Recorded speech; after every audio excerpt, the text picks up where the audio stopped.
Assalamualaikum warahmatullahi wabarakatuh. Di sini kami dari kelompok 6 mata kuliah Filsafat Pendidikan IPS. Di sini kami akan menjelaskan aliran-aliran filsafat pendidikan IPS. Sebelum saya mulai, izinkan saya untuk menyebutkan anggota kelompok saya. Yang pertama Muhammad Erwin Zulkarnain, yang kedua Dewi Nur Fatimah, ketiga Ervira Mayasari.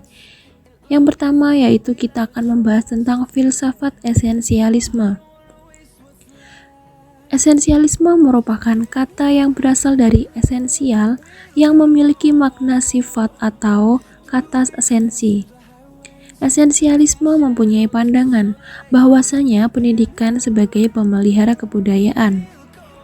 Aliran pendidikan IPS ini ingin kembali kepada sebuah kebudayaan yang lama, warisan sejarah yang telah membuktikan kebaikan-kebaikan bagi kehidupan manusia, dan aliran ini cenderung berpedoman kepada peradaban di zaman Renaissance. Yang kedua yaitu kita akan membahas tentang tujuan filsafat esensialis. Tujuan filsafat pendidikan esensialisme ialah untuk meneruskan warisan budaya dan warisan sejarah agar tidak hilang dan bisa diterapkan secara terus-menerus untuk peserta didik supaya terbentuk peserta didik yang unggul. Pembahasan selanjutnya yaitu mengenai landasan filosofis filsafat esensialisme dalam pendidikan IPS. Jika progresivisme menganggap pendidikan yang penuh fleksibilitas, serba terbuka untuk perubahan, tidak ada keterkaitan dengan doktrin tertentu, toleran dan nilai-nilai dapat berubah dan berkembang. Sedangkan aliran esensialisme ini memandang bahwa pendidikan yang bertumbuh pada dasar pandangan fleksibilitas dalam segala hal dapat menjadi sumber timbulnya pandangan yang berubah-ubah, mudah goyah, dan kurang terarah. Landasan-landasan filosofis esensialisme ini antaranya yaitu landasan ontologi. Ontologi merupakan filsafat pendidikan idealisme yang menyatakan bahwa kenyataan dan kebenaran itu pada hakikatnya adalah ide-ide atau hal yang berkualitas spiritual. Yang kedua yaitu landasan epistemologi. Aspek aksiologi menempatkan nilai pada dataran yang bersifat tetap dan idealistik, artinya pendidikan hendaknya menjadikan peserta terombang-ambing oleh hal yang bersifat relatif atau temporer. Yang ketiga yaitu landasan aksiologi. Dalam bidang aksiologi, faktor peserta didik perlu dipandang sebagai agen yang ikut menentukan hakikat nilai. Pembahasan yang selanjutnya yaitu mengenai pandangan filsafat pendidikan esensialisme terhadap bidang pendidikan IPS. Para penganut esensialisme ini mengungkapkan pendidikan di sekolah harus bersifat praktis dan logis atau sesuai kenyataan dan mudah dipahami oleh peserta didik yang mempersiapkan untuk kehidupan peserta didik ke depannya. Menurut filsafat esensialisme, sekolah harus melatih dan mendidik peserta didik untuk menerapkan budaya-budaya warisan yang lama dan telah membuktikan kewajiban serta kebaikan pada kehidupan manusia. Prinsip pendidikan esensialisme dapat dikemukakan sebagai berikut. Pertama, pendidikan harus dilakukan melalui usaha keras dan tidak begitu saja timbul dari dalam diri siswa. Kedua, inisiatif dalam pendidikan yaitu pada guru, bukan pada murid, karena murid hanya mengikuti perintah dari guru dan guru merupakan pemimpin atau orang yang berpengaruh besar di dalam kelas. Ketiga, sekolah harus mempertahankan metode-metode tradisional yang bertautan dengan disiplin mental. Pembahasan kedua mengenai aliran filsafat yaitu filsafat eklektisisme. Pengertian filsafat eklektisisme merupakan sebuah metode yang terdapat dalam ilmu pendidikan sosial, yang mana metode ini mengambil segala unsur yang baik, bermanfaat, relevan dari semua filsafat pendidikan yang ada di dunia ini bagi kepentingan pendidikan secara konteks dalam ruang dan waktu. Tujuan filsafat eklektisisme ini ialah menjawab dari bidang filsafat pendidikan yang sudah besar sebelumnya. Adapun 4 tujuan pendidikan dalam filsafat pendidikan eklektisisme ialah yang pertama self-reliance, merupakan aktualisasi diri di mana seseorang dalam mencapai kebutuhan dalam pendidikan itu akan tercapai dengan menggunakan kemampuan yang dia miliki dengan cara mereka sendiri. Yang kedua yaitu human relationship, merupakan suatu bentuk interaksi antara satu individu dengan individu yang lain untuk mencapai keuntungan bersama dalam dunia pendidikan, di mana kerja sama antar masing-masing individu diperlukan untuk mencapai tujuan pendidikan bersama. Yang ketiga yaitu economic efficiency. Tujuan ini berkaitan dengan tujuan ekonomi, di mana sumber daya pendidikan dialokasikan dengan baik dan secara sempurna, yang akan memancing semakin majunya perekonomian di suatu kawasan berbekal dari dunia pendidikan.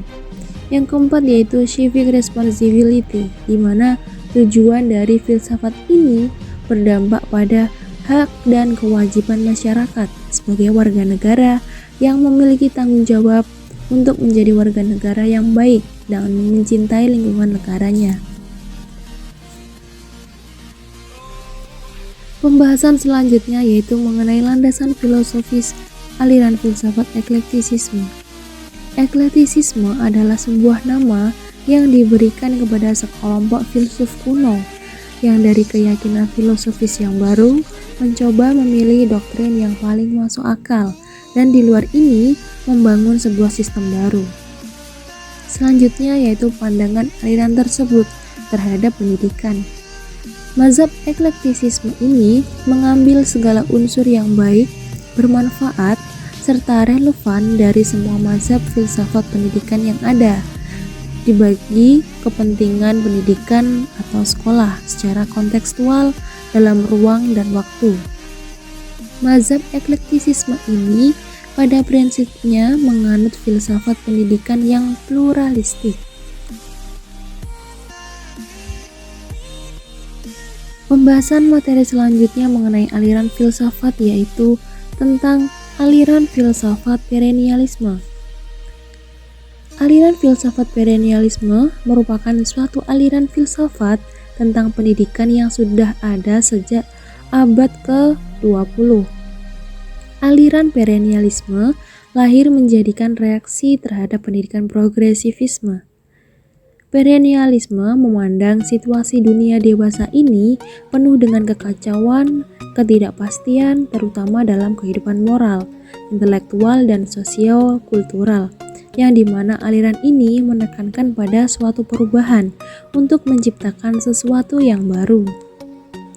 Di dalam aliran filsafat ini terdapat 3 tokoh utama yang membawa pengaruh besar terhadap pendidikan, yaitu Plato, Aristoteles, dan Thomas Aquinas.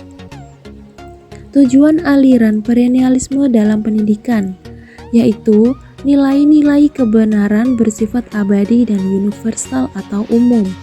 Sebab tujuan pendidikannya adalah membantu peserta didik menginternalisasikan nilai kebenaran agar tercapai kebaikan dalam hidup, sehingga jalan untuk mencapainya yaitu dengan melatih intelektualitas dan disiplin mental. Pembahasan selanjutnya yaitu mengenai pandangan ontologi perennialisme. Ontologi perennialisme terdiri dari pengertian-pengertian seperti benda individual, esensi, aksiden, dan substansi. Secara ontologis, perennialisme membedakan suatu realita dalam aspek-aspek perwujudannya.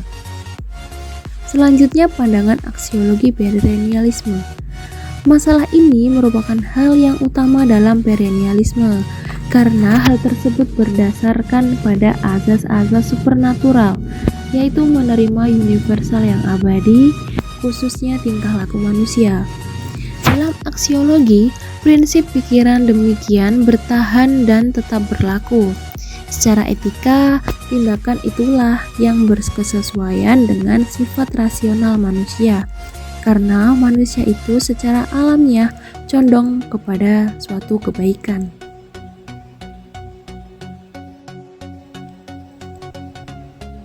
Jenis aliran filsafat yang keempat yaitu progresivisme. Pengertian aliran filsafat progresivisme merupakan sebuah aliran filsafat pendidikan yang berkembang di awal abad ke-20 dan mempunyai pengaruh sangat besar dalam dunia pendidikan, terutama di Amerika Serikat. Progresivisme merupakan suatu bahasa yang dapat diartikan sebagai aliran yang menginginkan kemajuan secara cepat atau progres yang begitu cepat. Dalam konteks filsafat pendidikan, progresivisme adalah suatu aliran yang menekankan bahwa pendidikan bukanlah sekedar pemberian sekumpulan pengetahuan kepada subjek didik, tetapi hendaklah berisi aktivitas-aktivitas yang mengarah kepada pelatihan kemampuan berpikir mereka sedemikian rupa, sehingga mereka dapat berpikir secara sistematis.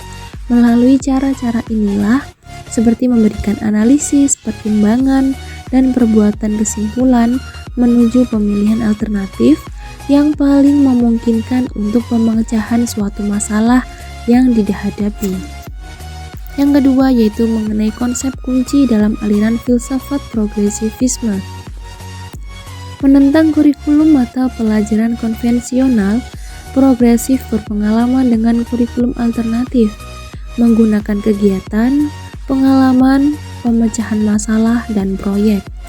Guru progresif yang berpusat pada anak berusaha membebaskan anak-anak dari pengekangan dan penindasan konvensional.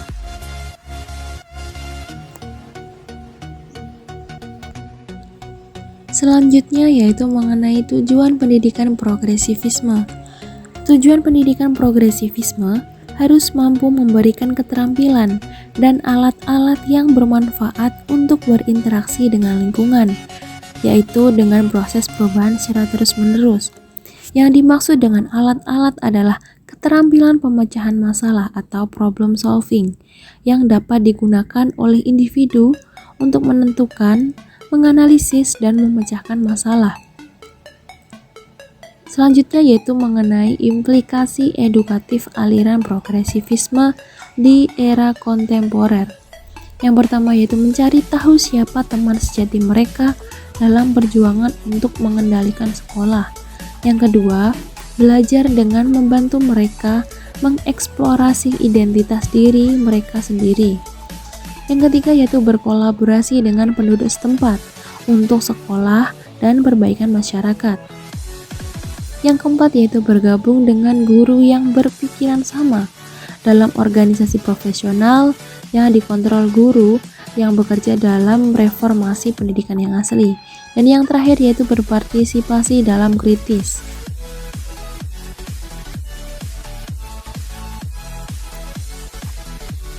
Materi selanjutnya tentang aliran filsafat yaitu filsafat rekonstruksionisme. Pengertian filsafat rekonstruksionisme yaitu kata rekonstruksi yaitu berasal dari gabungan dari kata re yang artinya kembali dan kontraks yang artinya membangun atau menyusun. Aliran rekonstruksionisme pada prinsipnya sepaham dengan aliran perennialisme, yaitu berawal dari krisis kebudayaan modern. Filsafat pendidikan, aliran rekonstruksionisme adalah aliran yang berusaha merombak tata susunan lama dalam pendidikan dan membangun tata susunan baru kebudayaan yang bercorak aliran. Rekonstruksionisme ini berusaha membina konsensus yang paling luas dan mungkin tentang tujuan utama dan tertinggi dalam kehidupan manusia. Selanjutnya yaitu mengenai tujuan filsafat rekonstruksionisme dalam pendidikan. Tugas utama pendidikan adalah mempersiapkan anak didik ke arah kemasakan. Tujuan pendidikan rekonstruksionis ini adalah membangkitkan kesadaran pada peserta didik tentang masalah sosial, ekonomi, dan politik yang dihadapi umat manusia dalam skala global dan mengajarkan kepada mereka keterampilan-keterampilan yang diperlukan untuk mengatasi masalah tersebut. Pembahasan selanjutnya yaitu mengenai pandangan filosofis rekonstruksionisme dalam pendidikan. Yang A yaitu ontologi. Dengan ontologi dapat diterangkan tentang bagaimana hakikat dari segala sesuatu. Aliran rekonstruksionisme ini memandang bahwa realita itu bersifat universal, yang mana realita itu ada dan sama di setiap tempat. Yang B yaitu epistemologis, berpijak dari suatu pemikiran bahwa memahami realita alam nyata memerlukan suatu azas tahu, dalam arti bahwa tidak mungkin memahami realita ini tanpa melalui proses pengalaman dan hubungan dengan realita terlebih dahulu melalui penemuan suatu pintu gerbang ilmu pengetahuan. Yang C yaitu ontologis. Dalam proses interaksi sesama manusia diperlukan nilai-nilai. Aliran rekonstruksionisme ini memandang masalah nilai berdasarkan azas-azas supernatural, yakni menerima nilai natural yang universal, yang abadi berdasarkan prinsip nilai teologis. Hakikat manusia adalah pancaran yang potensial, yang berasal dari dan dipimpin oleh Tuhan, dan atas dasar inilah tinjauan tentang kebenaran serta keburukan dapat diketahui. Pembahasan selanjutnya yaitu mengenai pandangan filsafat rekonstruksionisme dalam pendidikan. Dalam aliran rekonstruksionisme ini, guru berperan penting sebagai seseorang yang membantu dan mengarahkan siswa untuk mengenali berbagai masalah-masalah yang ada di kehidupan sekarang ini dan membuat siswanya terlibat aktif dalam pemecahan masalah yang ada dan menjadikan siswa lebih menyadari dan lebih pandai dalam beradaptasi memecahkan masalah terkait dengan perkembangan zaman yang signifikan. Pembahasan materi yang terakhir yaitu mengenai prinsip-prinsip aliran rekonstruksionisme. Yang pertama yaitu masyarakat dunia sedang dalam kondisi krisis. Jika praktek-praktek yang ada sekarang tidak dibalik, maka peradaban yang kita kenal ini akan mengalami kehancuran. Yang kedua yaitu solusi efektif satu-satunya bagi persoalan dunia kita adalah penciptaan sosial yang menjagat. Yang ketiga, pendidikan formal dapat menjadi agen utama dalam rekonstruksi tatanan sosial. Yang keempat yaitu metode-metode pengajaran harus didasarkan pada prinsip demokratis yang bertumpu pada kecerdasan asali dengan jumlah mayoritas untuk merenungkan dan menawarkan solusi yang paling valid bagi persoalan umat manusia. Dan yang kelima yaitu jika pendidikan formal adalah bagian yang tak terpisahkan dari solusi sosial dalam krisis dunia sekarang, maka ia harus secara aktif mengerjakan perubahan sosial. Cukup sekian pembahasan dari kelompok kami. Jika terdapat salah kata dalam penyampaian materi ini, saya mohon maaf. Sekian, wassalamualaikum warahmatullahi wabarakatuh.